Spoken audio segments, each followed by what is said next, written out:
They're smart. They're energetic. They can be difficult, but so can you. No, they're great people. They're smart people. You've answered questions about whether you are moving closer, or you believe the U.S. is moving closer to striking Iranian nuclear facilities. Where's your mindset on that? I can't say that, right? You don't seriously think I'm going to answer that question. Will you strike the Iranian nuclear component? And what time exactly, sir? Sir, would you strike it? Would you please inform us so we can be there and watch? I mean, you don't know that I'm going to even do it. You don't know. I may do it. I may not do it. I mean, nobody knows what I'm going to do. I can tell you this, that Iran's got a lot of trouble, and they want to negotiate. And I said, why didn't you negotiate with me before? All this death and destruction. Why didn't you negotiate? I said to people, why didn't you negotiate with me 2 weeks ago? You could have done fine. You would have had a country. It's very sad to watch this. I mean, I've never seen anything like it. It's so, everyone thought it was going to be the reverse. I didn't think so. And I was telling them, you gotta do something. You gotta negotiate. And at the end, last minute, they said, no, we're not going to do that, and they got hit. Remember 60 days, and then came the 60. 61 is going to become a very famous number. That was one hell of a hit. That first hit, that was one hell of a hit. Not sustainable, to be honest. That's where it ended. It ended on the first night. Yes. Is it too late, though? Do you think it's too late to now? Not really. Nothing's too late. The only thing too late is Powell. Powell's too late. Too late, Powell. Have the Iranians reached out to you, Mr. President? What? Have the Iranians reached out to you? Yes. And what did they say? I said it's very late. I said it's very late to be talking. Mr. President. We may meet. It's. I don't know. There's a big difference between now and a week ago, right? Big Mr. difference. President, you said we may meet. You just about said we may meet. Is this about Vance and we possibly going to talk about? It's about anybody. They even suggested they come to the White House. It's a big difference. Yeah, but they've suggested that they come to the White House. That's, courageous, but, it's like not easy for them to do. But they suggest, because I can't go now because of what's going on. I had to come back early from the G7, which was terrific, by the way, in Canada. Really terrific. Good people. Is there a possibility of next week or sooner that you're... Well, I don't know how much longer it's going to go on. They're totally defenseless. They have no air defense whatsoever. We've totally captured, we've totally captured the air, Brian. Yeah, Mr. President, you've been fairly compassionate towards the Iranian people. I have been. It's human. The human beings. I know a lot of people from Iran, from New York, from Washington, mostly from New York. They're incredible people. They're smart. They're energetic. They can be difficult, but so can you. No, they're great people. They're smart people.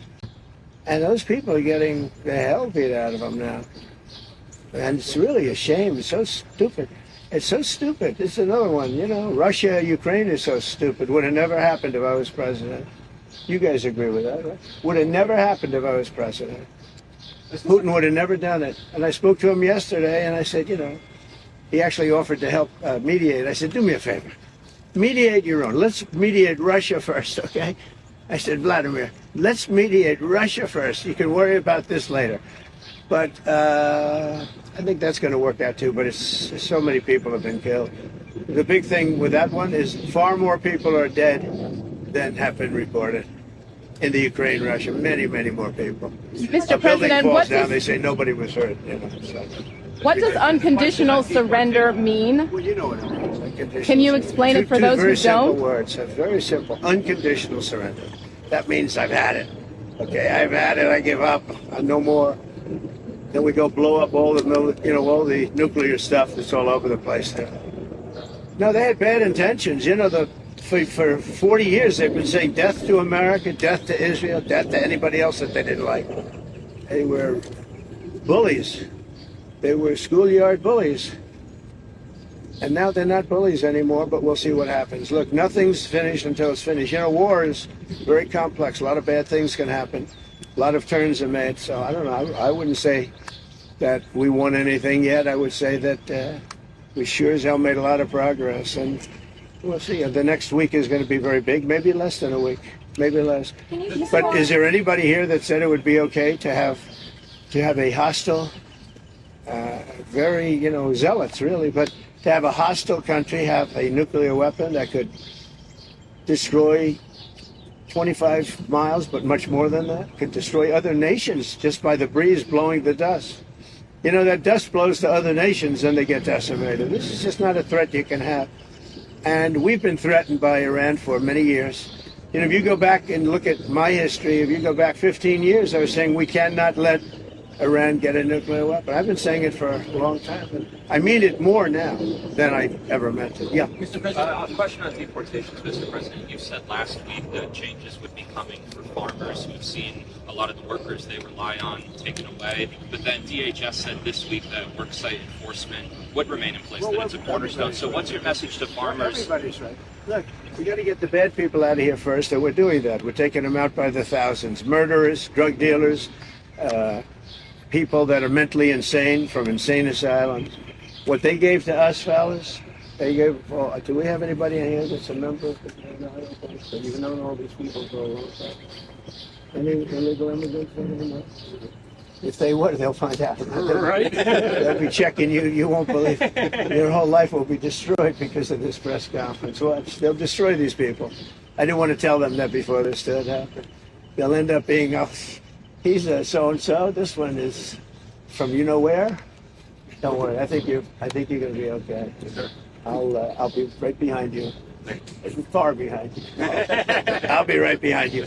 Now, look, we have to take care of our farmers. We have to take care of people that run leisure, hotels. I mean, we have to take care of them. But most importantly, we have to get the criminals out of our country. And Biden let in thousands and 11,888 murderers. Many of them murdered more than one person. Can you believe it? Many, almost 50% of them murdered more than one person. He let them into our country. They emptied out the jails of countries from all over the world, from the Congo, from Venezuela, from all over the place. They emptied out the jails, many of them. I would. If I were running one of the countries, I would have emptied out my prison population into the U.S., and many countries did. And we're getting them out, okay? We're getting them out. Thank you very much. Let's watch this. Brian, go ahead. Are you okay? I'm just going to follow up on the immigration real quickly. Yeah. Can you comment on the impact of the Trump card? How much will that benefit? Yeah, we have a thing called the Trump card. This has not been done before or thought of. And for $5 million, this is usually people that would either be working for companies like Apple, I think is going to buy a lot of them, because they can't get people into the country. You know, if you come in through the southern border, you have no problem. You can be a criminal, you can be a drug dealer, and you have no problem. But if you go and graduate #1 in your class from a great school, you can't get a job because there's no access to getting it. You can't get a green card. So we're going to sell that to people, in some cases wealthy, in some cases not wealthy. They'll be paid for by universities. Look at Harvard. They got $53 billion. That whole thing is coming to an end. It's amazing what we found out. What a disgrace. They have $53 billion. We gave them 5, 6, and some people say it's as much as $9 billion over a short period of time. So that's very much coming to it. They want to make a deal more than, I would say Harvard wants to make a deal more than Iran wants to make a deal, and Iran wants to make a deal. I mean, a lot of things are happening on a lot of fronts, Brian. A lot of good things are happening. And frankly, you know, it's a little bit of a, as we used to say liberal, now they say progressive. I use the word liberal. Progressive's too nice a word because they're destroying the country. They're really destroying these liberal politicians are destroying our country. Look what they've done during Biden's 4 years. I mean, we're working on, so much of our effort goes to getting people out of the country that should have never been here in the first place. What he's done to this country is not him. He had no idea what was going on. Everybody knows that. It's other people. It's Lisa and this one and that, all these people, all the scum that was around the Oval, you know, the Oval Office or around the beautiful Resolute desk telling this guy, here, do this, do that, and not even telling him. They just go over to the auto pen and sign whatever the hell they wanted to sign. Because say what you want about Biden, he wasn't for open borders. He wasn't for transgender for everybody. He wasn't for men playing in women's sports. But he has no idea what the hell, he has no idea. And they were very upset. They wanted Bernie Sanders. And after about a week of this guy, they said, wait a minute, we just hit gold. This guy has no clue. He'll do anything we tell him. And then they realized they don't even have to get permission. They just go up to the auto pen. That's a subversion. That's a takeover of our government. And you people ought to start looking at it. That's a takeover. Not only did they cheat, I guess you saw yesterday came out with China and the license plates, tens of thousands of cards. They used those cards to vote on the second election, my second, the one 2020. Because as everybody here knows, I won that election by a lot. But the only good thing I can say is this is a much more historic term than I think I could have had as a second term. This is a much more historic election. And now we're going to put up a beautiful flagpole, and we're going to put up a flag. And I hope you enjoy it. And let's see how real people work.